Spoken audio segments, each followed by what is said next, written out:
হজের গুরুত্ব এবং তাৎপর্য সম্পর্কে আমরা অনেকেই জানি না। হজের গুরুত্ব এবং তাৎপর্য কী? ধন্যবাদ আপনাকে। আলহামদুলিল্লাহ, সাল্লাতু ওয়াসসালামু আলা রাসূলিল্লাহ, বাদ। হজ ইসলামের অন্যতম একটি স্তম্ভ, 5টি মৌলিক স্তম্ভের একটি।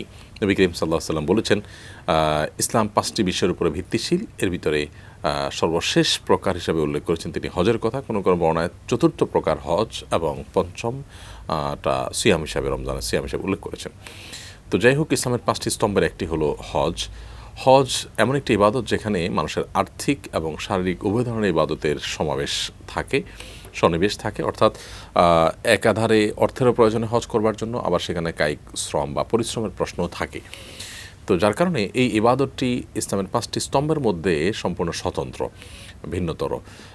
আল্লাহ তাআলা যাদেরকে সামর্থ্য দিয়েছেন তাদের উপরে হজ করা ফরজ হয়ে যায়। এবং হজ এমন একটা ইবাদত যে ইবাদতের মধ্যে আল্লাহ তাআলা জীবনে বারাকা দান করেন এবং অভাব মোচন করেন। সাধারণত এখানে আমরা অর্থ ব্যয় করে থাকি, কিন্তু হজ করে কেউ ফতুর হয়ে গেছেন বা ভিখারি হয়ে গেছেন, মানুষের কাছে হাত পাততে হয়েছে, এমনটি কিন্তু দেখা যায় না।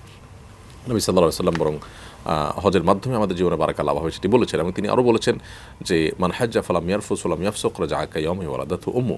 যে ব্যক্তি হজ করলো এবং হজে গিয়ে কোনো প্রকার পাপাচারে লিপ্ত হলো না, অশ্লীলতায় লিপ্ত হলো না, আল্লাহ তাআলা তাকে মায়ের পেট থেকে ভূমিষ্ঠ হওয়া নবজাতক শিশুর মতো নিষ্পাপ করে দেন। অন্য হাদিসে আসছে, নবী সাল্লাল্লাহু আলাইহি ওয়াসাল্লাম বলেছেন, আল হাজ্জুল মাবরুর লাইসা লাহুল জাযাউ ইল্লাল জান্নাহ। হজ যে মাবরুর বা একটা ভালো হজ, এর বিনিময় জান্নাত ছাড়া কিছুই নয়। হজের নির্দেশটা আল্লাহ তাআলা কোরআনে দিতে গিয়ে যে ভাষা ব্যবহার করেছেন, সেটি অন্য ফরজ কাজগুলোর যে নির্দেশনা তার সাথে ব্যতিক্রম।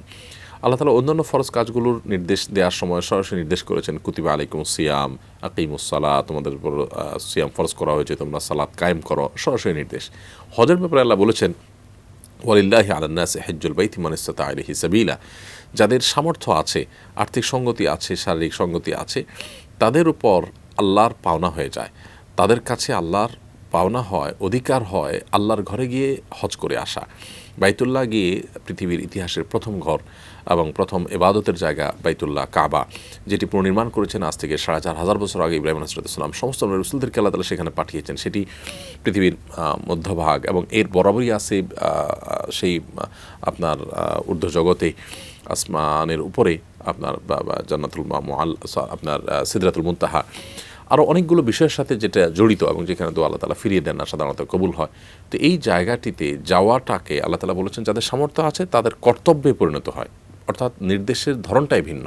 তো এই জন্য হজ করে আসলে সেই স্মৃতি মানুষ কখনো ভুলতে পারে না। এবং এই মক্কার এই কাবা পুনর্নির্মাণের পর ইব্রাহিম আসলাম দোয়া করেছেন যাতে মানুষের অন্তর সেটার প্রতি আকৃষ্ট হয়, এবং এতটা আকৃষ্ট হয় যে মানুষ জীবনে বারবার যাওয়ার পরও তার প্রতি আকর্ষণ কোনো ক্রমে কমে না।